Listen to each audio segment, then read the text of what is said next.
Assalamu alaikum. I am Dr. Akhtar working as chest and allergy specialist in different cities of Punjab. बहुत सारे लोग question करते हैं कि ये जो एलर्जी की वैक्सीन लगाई जाती है, इस्लामाबाद में एक सरकारी सेंटर है वैक्सीन के लिए और हमारे पास प्राइवेट सेंटर है इसकी वैक्सीन के लिए। तो क्वेश्चन ये होता है कि क्या ये एक मुश्किल इलाज है या नहीं? अब इसको दो हिस्सों में डिवाइड कर लेते हैं। ये जो एलर्जी की वैक्सीन होती है, ये 4 कैटेगरीज को बेसिकली कवर करती है। जिनको सांस की एलर्जी होती है उसको हम एलर्जिक एज़मा बोलते हैं, जिनको नाक की एलर्जी होती है उसको हम एलर्जिक राइनाइटिस बोलते हैं, जिनको आँखों की एलर्जी होती है उनको एलर्जिक कंजक्टिवाइटिस बोलते हैं और जिनको स्किन की एलर्जी होती है उसको एटोपिक डर्माटाइटिस बोलते हैं। अगर अलामतों की बात की जाए तो सांस की जो एलर्जी है उसमें पेशेंट क्या कंप्लेंट करता है कि जी मुझे खांसी होती है कभी-कभी, मतलब जब डस्ट आती है, धुआं होता है, मिट्टी होती है, मौसम की तब्दीली होती है तो मुझे खांसी के अटैक आते हैं। दरमियान में मैं ठीक हो जाता हूँ, जब फिर सीजन की तब्दीली आती है तो मुझे खांसी के अटैक आते हैं। या दूसरा सिनेरियो ये होता है, वो कहते हैं कि जब सीजन की तब्दीली होती है तो मुझे सांस लेने में मुश्किल होती है, मतलब मैं सांस अच्छी तरह नहीं ले पाता या ले पाती, तो सीटियों की आवाजें आती हैं। दरमियान में जब सीजन बेहतर हो जाता है तो मैं ठीक हो जाता हूँ। बहुत सारे ये कहेंगे जब मैं इस तरह की ठंडी खट्टी चीजें खाता हूँ तो मुझे मसला हो जाता है, यानी सांस लेने में मुझे रुकावट होती है, अदरवाइज मैं दरमियान में ठीक हो जाता हूँ। तो ये कैटेगरी है जिनको एलर्जी का मुश्किल इलाज हो सकता है या जिनको मुश्किल उनका एज़मा या वो ठीक हो सकते हैं या जिनको वैक्सीन मुश्किल बेनिफिट दे सकती है। अब इसके साथ दूसरी कैटेगरी है। अब बहुत सारे लोग क्या करते हैं कि शुरू के 5, 10, 15 साल, क्योंकि शुरू के 10-15 साल या 5-10 साल में अगर प्रॉपर आप वैक्सीन एलर्जी की करवा लें, तो आम तौर पर जो बीमारी है वो कॉम्प्लिकेट नहीं होती और एलर्जिक एज़मा ठीक हो जाता है। अगर इसी को आप प्रॉपर इलाज ना करें, वक़्ती कंट्रोल करें, अपने तौर पे एलर्जी की गोली खाते हैं, जिस तरह मोंटिका लोग रेजेक्स लेके खाते हैं, या अगर आप डॉक्टर को भी दिखाते हैं तो सिर्फ मौसमी आके दिखाते हैं साल के बाद, या अगर आप डॉक्टर को दिखा रहे हैं तो अपनी मर्जी से इनहेलर वगैरह ले रहे हैं, मेडिसिन ले रहे हैं, या अगर आप इलाज करवा रहे हैं तो सिर्फ आप इनहेलर की मेडिसिन ले रहे हैं, साथ में वैक्सीन नहीं लगा रहे हैं, तो इन तमाम सिनेरियो में 5 से 10 सालों में मुख्तलिफ लोगों में मुख्तलिफ टाइम होता है, जो आपका वो जो एज़मा था वो पर्सिस्टेंट एज़मा हो जाता है। यानी पहले हम इसको बोलते हैं वर्ड इंटरमिटेंट एज़मा या एपिसोडिक एज़मा। क्या मतलब है कि जिस तरह एपिसोड आते हैं, जिस तरह ड्रामे का एपिसोड आप बोलते हैं 8 दिन बाद, 15 दिन बाद, 1 महीने बाद, जो कभी-कभी होता था, जो कि काबिल इलाज है, जिसका मुश्किल इलाज हो सकता था, या जो वैक्सीन जिसके लिए है, जो मुश्किल इलाज करती है। अगर यही केस 5-10 साल के बाद उसको परसिस्टेंट यानी हर टाइम रहना शुरू हो जाए, दिन हो, रात हो, मौसम कोई भी हो, उसको हर वक़्त सांस के मसाइल रहें, तो इन लोगों में वैक्सीन का बहुत अच्छा बेनिफिट नहीं होता। हाँ, इन लोगों में ये फ़ायदा हो सकता है कि अगर वो बार-बार दवाइयाँ ले रहे हैं और उनको दवाइयाँ फ़ायदा नहीं दे रही, तो उनमें ये फ़ायदा हो सकता है कि उनकी शिद्दत कम हो जाती है।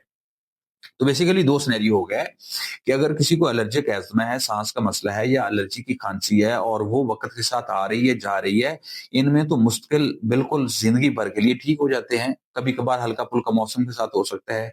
दूसरी कैटेगरी वो है कि जिन्होंने प्रॉपर पहले वैक्सीन नहीं करवाई और वो प्रॉपर मेडिसिन से इलाज करते रहे हैं या इनहेलर से करते रहे हैं, लेकिन कभी-कभी करते रहे हैं। तो उनको एक लेवल पे ये परसिस्टेंट या मुश्किल सांस के मसाइल रहना शुरू हो जाते हैं। अब उनमें वैक्सीन मुश्किल इलाज नहीं होती, लेकिन ये इतना इलाज होती है कि उनकी शिद्दत को कमी कर सकती है अगर वो लगवा लें फॉर एग्जाम्पल, या लगवाना चाहें। या ये वो लोग हैं जिनको प्रॉपर मेडिसिन लेने के बावजूद फायदा नहीं हो रहा, तो उनमें ये हो सकता है कि उनकी शिद्दत कमी हो सकती है, लेकिन उनको सारी उम्र मेडिसिन यूज करनी पड़ेगी। तो ये दूसरी कैटेगरी है। अब ये सांस के मसाइल थे। अगर किसी को नाक की एलर्जी है, मतलब नाक से छींकें आती हैं, नाक बंद हो जाता है, गले में केरा जाता है, और ये भी मौसमी है, सीजनल है, मतलब हो गया उसके बाद ठीक हो गया, डस्ट से हो गया, फिर ठीक हो गया, खाने-पीने से हो गया, ठीक हो गया। तो इन लोगों में भी जो एलर्जी की वैक्सीन है, ये मुश्किल इलाज होती है और मुश्किल लोग ये ठीक हो जाते हैं, इस शर्त पे कि प्रॉपर इलाज करें। उसमें कुछ अरसा हम मेडिसिन से इलाज करते हैं और उसके बाद जो वैक्सीन वो 3 साल का इलाज होता है, वो पूरा प्रोटोकॉल हम बता देते हैं। अगर यही लोग वक्ती कंट्रोल करें, रिजेक्स की, मोंटिका की गोली खाएं, कभी खा लें, कभी छोड़ दें, और 5-10 साल के बाद अब वो क्या होता है कि वो जो सोजिश का प्रोसेस है वो आहिस्ता आहिस्ता कॉम्प्लिकेट होते होते उनको साइनसाइटिस हो जाता है। अब साइनोसाइटिस क्या चीज है?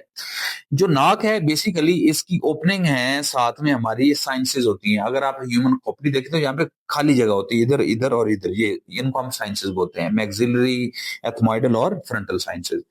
तो अब वो जो सोजिश का प्रोसेस है, इन्फ्लेमेशन का प्रोसेस है, वो बार बार पैदा होने के बाद रेशा पैदा करता है और वो रेशा इधर इकट्ठा हो जाता है, उसको हम साइनोसाइटिस कहते हैं। अब जब पेशेंट साइनोसाइटिस के फेज में हो और वो भी कॉम्प्लिकेटेड हो, क्रोनिक हो, तो उसमें आमतौर पर फिर वैक्सीन का बहुत ज्यादा बेनिफिट नहीं होता। तो अब नाक की एलर्जी में भी दो कैटेगरीज होगी।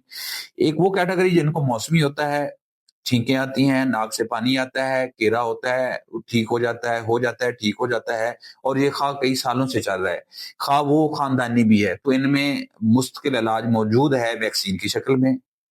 दूसरी कैटेगरी जो मैंने बताई कि जिनको ये प्रॉब्लम था, उन्होंने वक्ती इलाज किया, टाइम पास किया। अब क्या होगा कि वक्त के साथ साथ उनको राइनाइटिस, जो हम इंग्लिश में वर्ड बोलते हैं, वो नाक की एलर्जी, वो साइनोसाइटिस में चला जाता है, यानी वो रेशा इकट्ठा होना शुरू हो जाता है। और अब उनकी जो सिम्टम है वो मुश्किल रहती हैं, वो दिन हो रात हो, मौसम की तब्दीली हो, उनको वो रेशा आता रहता है और उनका नाक बहता रहता है और ये नाक बंद रहता है, ये गिरा रहता है। इनमें आमतौर पर वो कमी हो जाती है फायदे की, यानी 50% लोगों में बेनिफिट फिर भी हो जाता है अगर वो प्रॉपर इलाज कर लें, 50 में बिल्कुल नहीं होता। तो ये दूसरी कैटेगरी होगी। तीसरी कैटेगरी है जिनको आंखों की एलर्जी होती है, यानी जैसे मौसम की तब्दीली होती है, या ये लोग बाहर जाते हैं, मोटरसाइकिल चलाते हैं, डस्ट में जाते हैं, तो उनको नाक के अंदर सॉरी आंखों के अंदर खारिश होती है, आंखों से पानी बहना शुरू हो जाता है, या जो आंखों के अंदर जलन होती है, तो इन लोगों को वैक्सीन का अच्छा बेनिफिट होता है। जितने भी पेशेंट मैंने ट्रीट किए हैं वैक्सीन के साथ, अल्हम्दुलिल्लाह वो सारे ठीक हैं और इससे लोगों को बहुत अच्छा बेनिफिट होता है। ये भी वो जो टाइम भी आ जाए।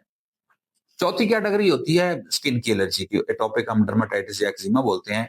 ये भी लोग हैं जिनको हम पहले टेस्ट करते हैं, जिनकी एलर्जी पॉजिटिव आ जाए उनको वैक्सीन से अच्छा लॉन्ग टर्म बेनिफिट हो जाता है।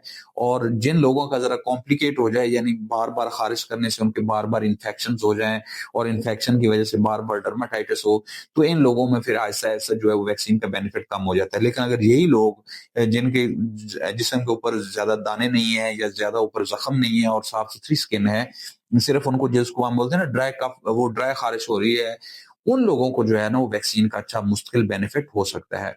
तो अगर आखिर में ब्रीफली बात की जाए, अगर आपको एलर्जी है, चार कैटेगरीज में एलर्जी होती है, सांस की होती है, नाक और गले की होती है, कानों की, आंखों की और स्किन की।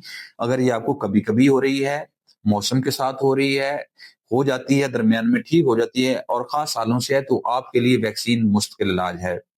अगर ये चारों केस वक्त के साथ कॉम्प्लिकेट हो जाएं, अगर आप इसमें टाइम पास करते रहें और आपकी अलामतें हर वक्त रहना शुरू हो जाएं, तो इसको हम कॉम्प्लिकेटेड डिजीज कहते हैं। तो इसमें वैक्सीन का फायदा तो होता है लेकिन बहुत कम, यानी 50% आप समझिए कम हो जाता है, लेकिन फिर भी इनमें भी कुछ ना कुछ बेनिफिट हो जाता है। तो ये बेसिकली दो कैटेगरी थी जो मैंने आपको वैक्सीन के बारे में बात की। अगर आपको कोई और क्वेश्चन हो, मोस्ट वेलकम, नीचे कमेंट्स में लिखे, मैं इंशाल्लाह आपको रिप्लाई करूंगा। अल्लाह ताला आपको और आपके घर वालों को आमीन।